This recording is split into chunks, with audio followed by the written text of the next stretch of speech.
আসসালামু আলাইকুম everyone, welcome back to my another blog from simple lifestyle. কেমন আছেন সবাই? আরেকটা নতুন ভিডিও নিয়ে আপনাদের সঙ্গে কথা বলতে চলে আসলাম। ফার্স্টে গতকালকে মর্নিং থেকে আমি ভিডিওটা শুরু করছি। ফার্স্টে এখানে জাল পেঁয়াজ দিয়ে একটা ডিম ভাজি করে নেব। আমার যেহেতু ফ্রোজেন রুটি করা ছিল, গতকালকে একদিন একটু বেশি করে করেছিলাম। আসলে প্রতিদিন রুটি তৈরি করতে আমার একটু ভালো লাগে না। সকালবেলা রুটি তৈরি করা যে কতটা একটা কষ্ট আমার জন্য, সেটা আমি বুঝাতে পারবো না। তারপরেও তো করতে হবে, যেহেতু আমার বাবাটা মাঝে মধ্যে রুটি খেতে পছন্দ করে। দেন এখানে আমি জাল পেঁয়াজ দিয়ে ফার্স্টে এখানে ডিমটা রেডি করে নিব। দেখেন ডিমের সাইডটা আমি ভেঙে ফেললাম, এখনও নিচের পাশটা শক্ত হয় না। আমি ডিমটা উল্টাতে যেয়ে দুই ভাগ করে ফেলেছি। একটা কাজ আমি আসলে সুন্দরভাবে করতে পারি না, এভাবে একটু এলোমেলো হয়ে যাবে। যাই হোক, বাংলাদেশে আবারও নতুন করে কি শুরু হয়েছে বুঝতে পারছি না, কবে যে এটা শেষ হবে। আমি কোনো একটা কাজে ফেসবুকে ঢোকাই যাচ্ছে না। টিকটকে তো আমি ঢুকি না, বাট ফেসবুকে ঢোকা যাচ্ছে না। আর আমি সবচেয়ে বেশি খুশি হইতাম বাংলাদেশ থেকে যদি টিকটকটা ব্যান্ড হয়ে যেত, আমি অনেক বেশি খুশি হইতাম। আর আমার মতো এভাবে ঝটপট কে সেমাই রান্না করতে পারেন? ভাবলাম যে শুধু ডিম আর রুটি খাবে আমার বাবাটা সকাল সকাল, ওকে একটু সেমাই রান্না করে দিই। এখানে অল্প কিছু ইয়ে ছিল আর কি, লাচ্ছা সেমাই ছিল। লাচ্ছা সেমাইটা খেতে তো আমার বাবা অনেক বেশি পছন্দ করে। সেই লাচ্ছা সেমাইটা আমি একটুখানি গুঁড়া দুধ দিয়েছিলাম 2 চামচ, 1 চামচ চিনি দিয়ে, এভাবেই একটু কাজু কিশমিশ দিয়ে আমি করে দিয়েছিলাম। যাই হোক, আমি দুধটা গরমও করি নাই, আর চা করার জন্য যে গরম দুধটা বসিয়েছিলাম সেই গরম দুধটা এখানে আমি দিয়ে দিয়েছিলাম আর কি, গরম পানিটা দিয়ে দিয়েছিলাম। কথা শুধু ভুল হয়। তারপর আমি বাজারে গিয়েছিলাম। দেখেন এই 3-4 ব্যাগ বাজার সবজি আমি কিভাবে কত কষ্ট করে উপরে নিয়ে আসছি তা একমাত্র আমিই জানি। আমার বাবাটা তো আম খেতে অনেক বেশি পছন্দ করে।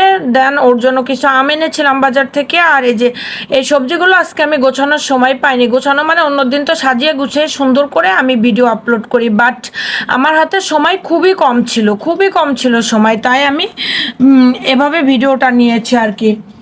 কারণ আমার যেহেতু একটু ব্যস্ত ছিলাম, আমার ভিডিও এডিট করে আপলোড দিতে দিতে আমার অনেক বেশি লেট হয়ে যায়। তারপরে বাজার করাটা আমার জন্য একটু কষ্টের হয়ে যাচ্ছে আর কি। প্রতিদিন মনে করি বাজারে যাব কিন্তু বের হতে হতে 10টা 11টা, গতকালকে তো 12টাই বেজে গিয়েছে, কারণ বিদ্যুৎ থাকতে ছিল না। আর যার যে টাইমটা আসলে সেই টাইমটা তাকে দিতে হয়, কারণ আমি আমার ভিডিওতে ভিউটা বর্তমানে সকাল টাইমটাতে একটু ভালো আসতেছে।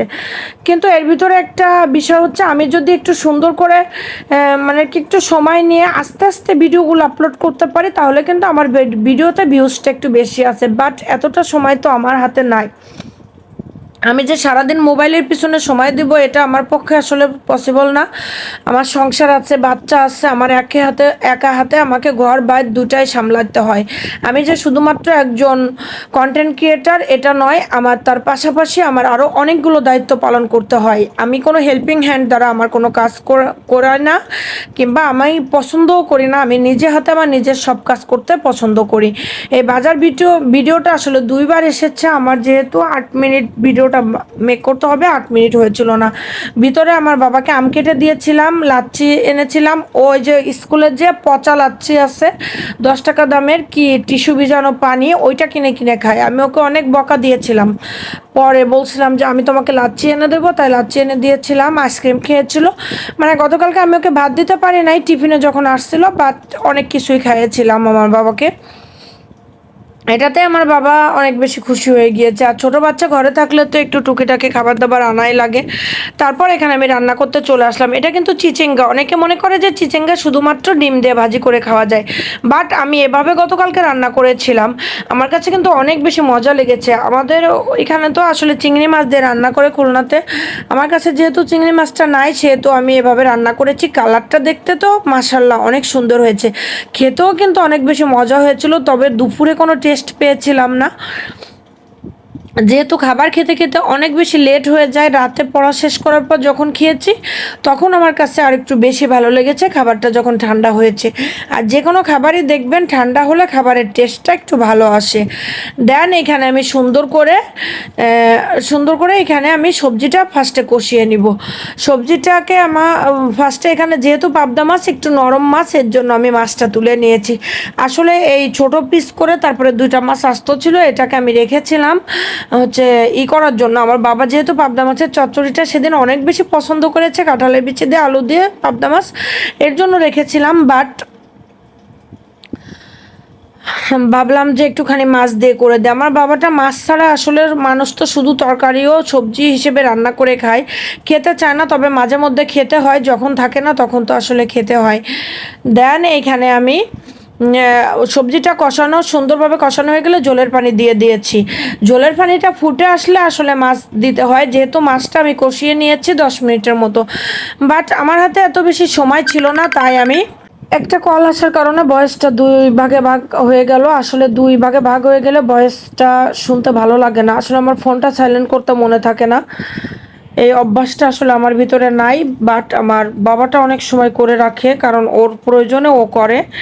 তারপরে যারা পরকীয়া করে, যে সমস্ত পুরুষেরা, তারা বাসায় আসলে, বউয়ের কাছে আসলে তারা ফোন সাইলেন্ট করে করে এখানে লুকায় রাখে, ওখানে লুকায় রাখে, তারপর বুট করে রাখে, আর কি উল্টা পাশ করে রাখে। এগুলো হচ্ছে যারা পরকীয়া করে তাদের অভ্যাস। দেন দুপুরে খাওয়া দাওয়া শেষ করার পরে তারপর রাতের জন্য তরকারিটা ছিল। এখন দেখেন তরকারি, মাছ তরকারির কালারটা বেরিয়েছে, অনেক বেশি সুন্দর হয়েছিল। তারপর আমি এখানে ছোলা সিদ্ধ করতে দিয়ে দিলাম। ছোলাটা আমি সিদ্ধ করতে দিয়েছিলাম। তারপর ছোলাটা সিদ্ধ করার সময় আমি সামান্য পরিমাণ লবণ আর একটুখানি হলুদের গুঁড়া ইউজ করবেন, তাহলে দেখবেন ছোলার কালারটা সুন্দর থাকবে।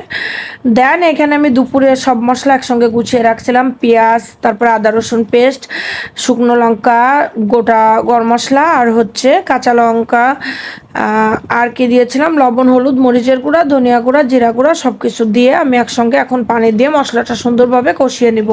তেলের পরিমাণটা একটুখানি কম দিয়েছিলাম, গতকালকে বিকালে আমি যখন ছোলাটা ভাজি করেছি তখন আমার তেল শেষ হয়ে গিয়েছিল আসলে, তা যেটুকু ছিল সেটুকু দিয়ে আমি ছোলাটা ভাজি করার চেষ্টা করছিলাম। তারপর সন্ধ্যায় যখন আমার বাবাটা বাইরে গিয়েছিল, গতকালকে সন্ধ্যা যখন বাইরে গিয়েছিল তখন আমার বাবাকে দিয়ে আমি তেল আনিয়েছিলাম। আসলে এতগুলো বাজার করেছি সকাল টাইমে, আমার তেলের কথাটাই ভুলে গিয়েছিলাম আমি, এইটাই হয় আর কি। যাই হোক, তারপরে এখন আমি এখানে ছোলাটা দিয়ে দিলাম। দেওয়ার পরে কিছুক্ষণ নাড়াচাড়া করে আমার কাছে মনে হয়েছিল যে ছোলাটা, আমি সাধারণত পানি দিই না কখনো, বাট গতকালকে মনে হয়েছিল ছোলা সিদ্ধটা একটুখানি শক্ত আছে, এর জন্য আমি 1 কাপ পরিমাণ পানি এখানে ইউজ করেছি। নামানোর আগে একটুখানি বেসন আর হচ্ছে এখানে ইউজ করেছিলাম গরম মশলা গুঁড়া। মাংসের জন্য যে মশলাটা রেডি করে রাখি, এটা আমি সবসময় ছোলাতে ইউজ করি। আমার ছোলা রান্নাটা একটু তেলের পরিমাণ কম হয়েছে, বাট অন্যান্য সব মশলা, সব উপকরণ অনেক সুন্দরভাবে হয়েছে। দেন আমি এখানে 2 কাপ চা করে নিয়েছিলাম, বাট আমার চাটা আমার ভাগ্য হয় না। কেন হয় না আপনাদেরকে বলি। আমি যখন চাটা খাবো তখন একটা কল এসেছিল, সেই কলটা রিসিভ করতে যেয়ে তারপরে হচ্ছে চায়ের কাপটা আমার হাত থেকে পড়ে যায়। হাত থেকে পড়ে যেয়ে তারপরে আমার চাটা ঢেলে বিছানার অবস্থাও খারাপ হয়ে গিয়েছে। যাই হোক, অনেক কষ্ট পেয়েছিলাম। আর সকালেও আজকে চা খাওয়া হয় নাই, কারণ সময় ছিল না, একটু ঝটপট করতে হয়েছিল। আমার বাবাটা বাইরে থেকে হয়তো কফি খেয়ে স্কুলে চলে গিয়েছিল।